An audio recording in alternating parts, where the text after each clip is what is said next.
पहला क्वेश्चन है कि कंप्यूटर का हिंदी नाम क्या है, यानी कंप्यूटर को हिंदी में क्या कहा जाता है। तो आपके ऑप्शन यहाँ पर हैं। ए ऑप्शन है गणना करने वाला कहा जाता है, बी ऑप्शन है संगणक कहा जाता है, सी ऑप्शन है हिसाब लगाने वाला कहा जाता है, या डी ऑप्शन है परिगणक कहा जाता है। तो कंप्यूटर का हिंदी नाम जो है वो संगणक है। ऑप्शन बी के साथ आपका जो है राइट जवाब जाएगा। तो इस क्वेश्चन का राइट जवाब होगा ऑप्शन नंबर बी संगणक। कंप्यूटर का हिंदी नाम क्या है? संगणक।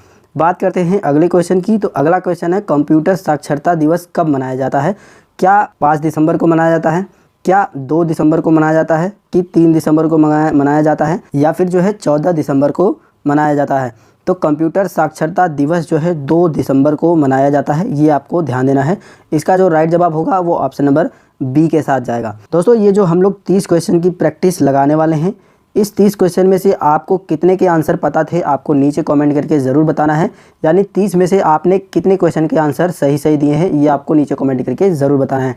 साथ में आप ये भी कमेंट करिए कि आप जो है किस ज़िला के रहने वाले हैं, किस प्रदेश के रहने वाले हैं, ताकि मुझे भी पता चले कि किस किस प्रदेश के लोग मेरी वीडियोज़ को देखते हैं।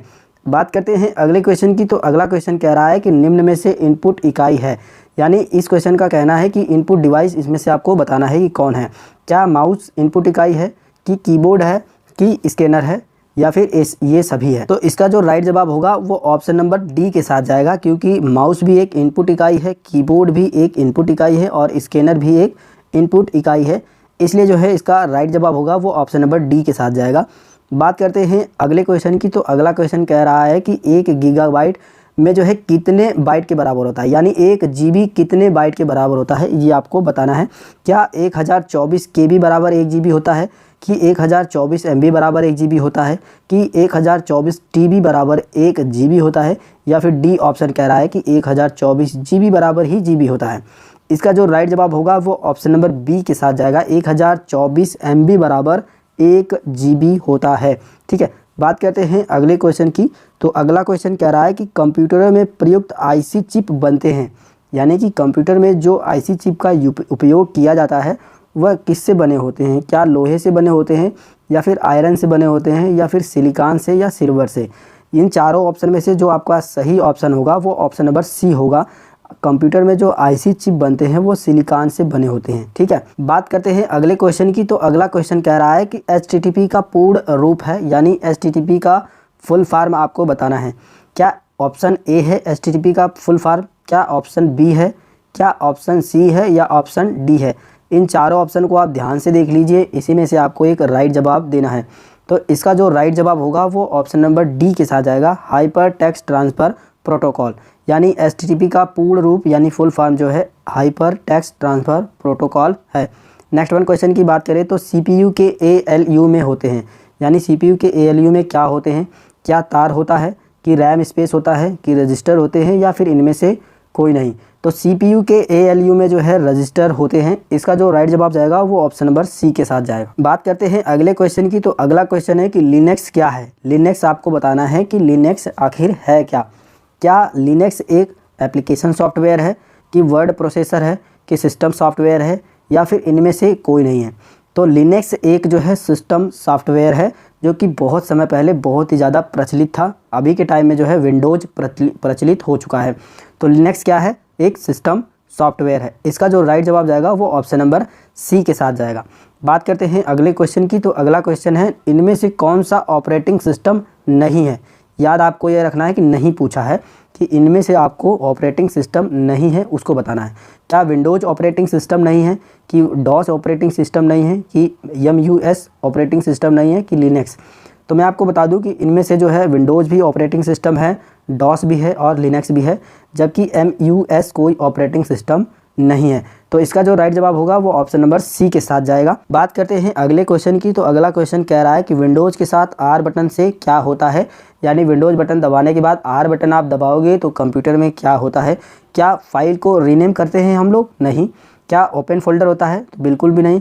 क्या ओपन रन कमांड होता है? तो बिल्कुल। आपका जो राइट जवाब होगा वो ऑप्शन नंबर सी के साथ ही जाएगा, यानी विंडोज़ के साथ R बटन दबाने से रन कमांड ओपन होता है, जिसमें हम किसी भी एप्लीकेशन का नाम लिख करके डायरेक्ट सर्च करके कमांड देते हैं। तो इस क्वेश्चन का राइट जवाब होगा ऑप्शन नंबर सी के साथ। बात करते हैं अगले क्वेश्चन की। तो अगला क्वेश्चन कह रहा है कि किस जनरेशन के कंप्यूटर में IC यानी इंटीग्रेटेड सर्किट का प्रयोग किया गया था? क्या फर्स्ट जनरेशन के कंप्यूटर में आईसी का प्रयोग किया गया था, कि सेकंड में, कि थर्ड में, कि फोर्थ में? इस क्वेश्चन का जो राइट जवाब होगा वो ऑप्शन नंबर सी के साथ जाएगा, थर्ड जनरेशन। कंप्यूटर में आईसी यानी इंटीग्रेटेड सर्किट का प्रयोग थर्ड जनरेशन के कंप्यूटर में हुआ था। इसका जो राइट जवाब होगा वो ऑप्शन नंबर सी के साथ जाएगा। बात करते हैं अगले क्वेश्चन की। तो अगला क्वेश्चन कह रहा है कि माउस का आविष्कार किसने किया? क्या चार्ल्स बेबेज ने किया, कि डगलस एंजलबर्ट ने किया, कि हार्वर्ड गार्डनर ने किया, या इनमें से किसी ने नहीं किया? इस क्वेश्चन का जो राइट जवाब होगा वो ऑप्शन नंबर बी के साथ जाएगा। डगलस एंजलबर्ट ने जो है माउस का आविष्कार किया था, जबकि चार्ल्स बेबेज ने जो है कंप्यूटर का आविष्कार किया था।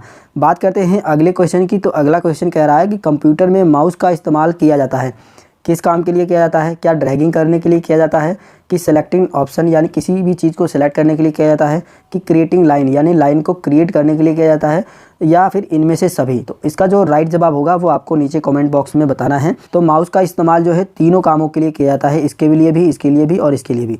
तो इसका जो राइट जवाब होगा वो ऑप्शन नंबर डी के साथ जाएगा, ये सभी। कंप्यूटर में माउस का इस्तेमाल ड्रैगिंग के लिए, सेलेक्टिंग के लिए, क्रिएटिंग के लिए, तीनों कामों के लिए किया जाता है।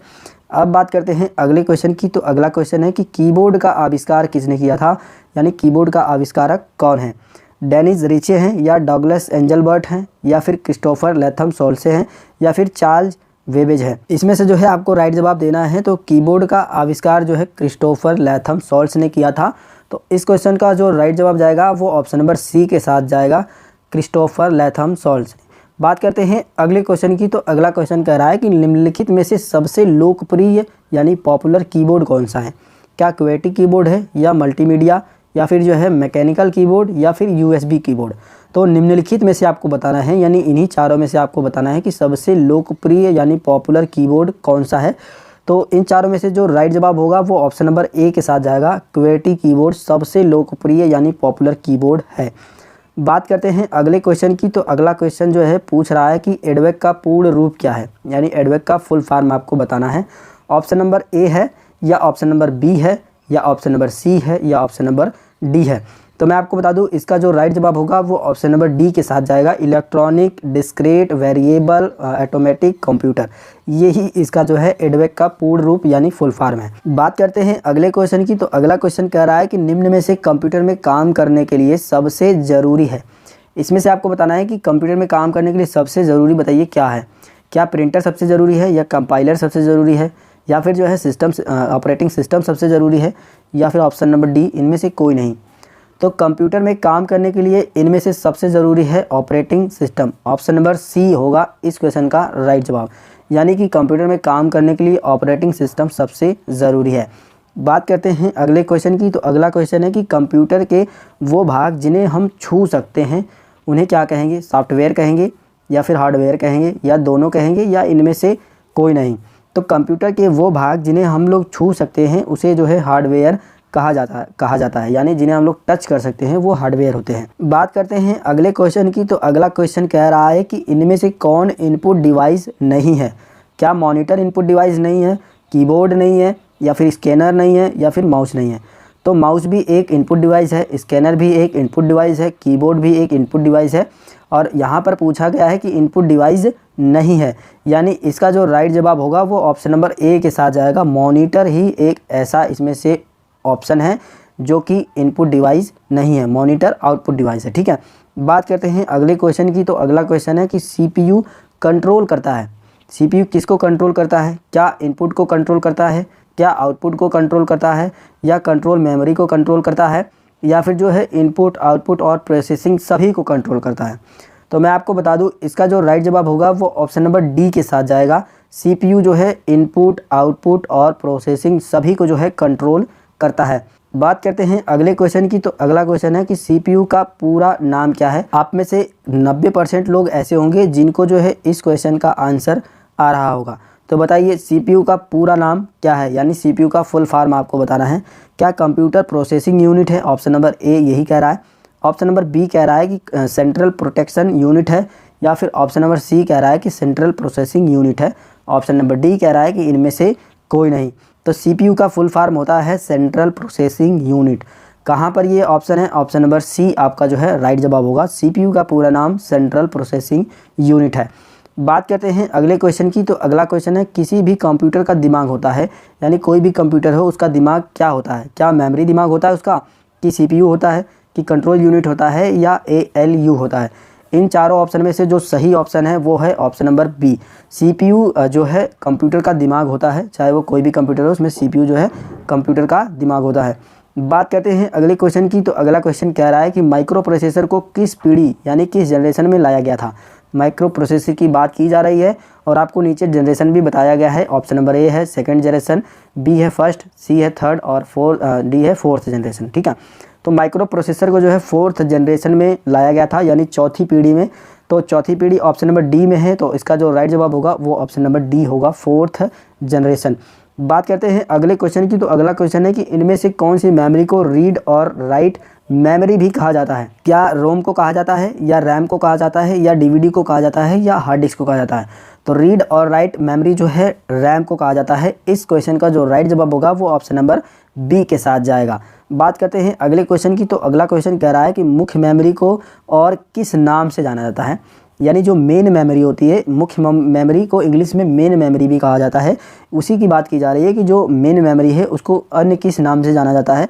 क्या प्राइमरी मेमोरी के नाम से जाना जाता है, या हार्ड डिस्क के नाम से, या सेकेंडरी मेमोरी के नाम से, या एक्सटर्नल मेमोरी के नाम से? तो मुख्य मेमोरी को जो है प्राइमरी मेमोरी के नाम से भी जाना जाता है। इस क्वेश्चन का जो राइट जवाब होगा वो ऑप्शन नंबर ए के साथ जाएगा। मुख्य मेमोरी यानी मेन मेमोरी को प्राइमरी मेमोरी ही कहा जाता है। बात करते हैं अगले क्वेश्चन की। तो अगला क्वेश्चन कह रहा है कि मुख्य मेमोरी के कौन से दो प्रकार हैं? यानी जो अभी हमने मुख्य मेमोरी को, तो आपको ये पता है कि प्राइमरी मेमोरी कहा जाता है, उसी के कितने प्रकार है ये पूछा गया है, और वो कौन कौन से हैं? क्या CD एंड DVD है, क्या रैम और रोम है, क्या प्राइमरी एंड सेकेंडरी है, या फिर ये सभी हैं? ठीक है, तो प्राइमरी मेमोरी को ही मुख्य मेमोरी कहा जाता है, इसलिए जो है सी ऑप्शन तो बिल्कुल भी नहीं होगा। इसका जो राइट जवाब होगा वो ऑप्शन नंबर बी के साथ जाएगा। रैम और रोम जो है मुख्य मेमोरी के दो प्रकार हैं। ठीक है, बात करते हैं अगले क्वेश्चन की। तो अगला क्वेश्चन कह रहा है कि रैम को कहा जाता है, रैम जो होती है मेमोरी उसको क्या कहा जाता है? क्या उसको वॉलेटाइल मेमोरी कहा जाता है, या फिर नॉन वॉलेटाइल मेमोरी कहा जाता है, या फिर कैश मेमोरी, या फिर ये सभी कहा जाता है? तो रैम मेमोरी को जो है वॉलेटाइल मेमोरी कहा जाता है। वॉलेटाइल मेमोरी वो मेमोरी होती है जिसमें आप कुछ भी जो है परिवर्तन कर सकते हैं, उसको रीड और राइट दोनों कर सकते हैं। बात करते हैं अगले क्वेश्चन की। तो अगला क्वेश्चन है कि रोम को कहा जाता है, रोम को क्या कहा जाता है? वॉलेटाइल मेमोरी कहा जाता है, नॉन वॉलेटाइल मेमोरी कहा जाता है, कैश मेमोरी, या ये सभी? ऑप्शन हमारे पिछले वाले ही हैं, लेकिन रोम को यहाँ पर बताना है। वहाँ पर बात थी रैम की और यहाँ पर बात है रोम की। तो रैम में हमने क्या आंसर लगाया था? वॉलेटाइल मेमोरी, और इसका जो राइट जवाब होगा वो ऑप्शन नंबर बी के साथ जाएगा। रोम को जो है नॉन वॉलेटाइल मेमोरी कहा जाता है, ऑप्शन नंबर बी इसका राइट जवाब होगा। बात करते हैं अगले क्वेश्चन की कि एक CD में कितने डेटा को जमा किया जा सकता है, यानी कितने डेटा को स्टोर करके हम लोग रख सकते हैं। जो CD आती थी ना, अभी भी आती है लेकिन उतनी नहीं आती जितनी पहले आती थी। ये जो CD होती है इसमें कितने MB के डेटा को हम लोग स्टोर करके रख सकते हैं? क्या 500 MB तक, 600 MB तक, या 700 MB तक, या फिर सिर्फ 400 MB तक डेटा इसमें स्टोर किया जाता है? तो मैं आपको बता दूं जो CD आती है उसके अंदर सिर्फ और सिर्फ आप 700 MB डेटा को स्टोर करके रख सकते हो। इस क्वेश्चन का जो राइट जवाब होगा वो ऑप्शन नंबर सी के साथ जाएगा कि एक CD में 700 MB डेटा जमा किया जा सकता है, यानी स्टोर किया जा सकता है। बात करते हैं अगले क्वेश्चन की और इस प्रैक्टिस सेट के सबसे लास्ट क्वेश्चन की। लास्ट क्वेश्चन ये कह रहा है कि CD-ROM क्या है? एक मेमोरी रजिस्टर है, या सेकेंडरी मेमोरी है, या फिर जो है सेमी मेमोरी है, या फिर ये सभी है? तो सबसे पहले मैं आपको बता दूं CD-ROM का जो फुल फॉर्म है compact disc read only memory है, और इस क्वेश्चन का जो राइट जवाब होगा वो ऑप्शन नंबर बी के साथ जाएगा। CD-ROM जो है एक सेकेंडरी मेमोरी है। सेकेंडरी मेमोरी का मतलब कि जो भी हम लोग कंप्यूटर में बाहर से मेमोरी लगाते हैं वो सभी मेमोरी जो है सेकेंडरी मेमोरी कहलाती हैं।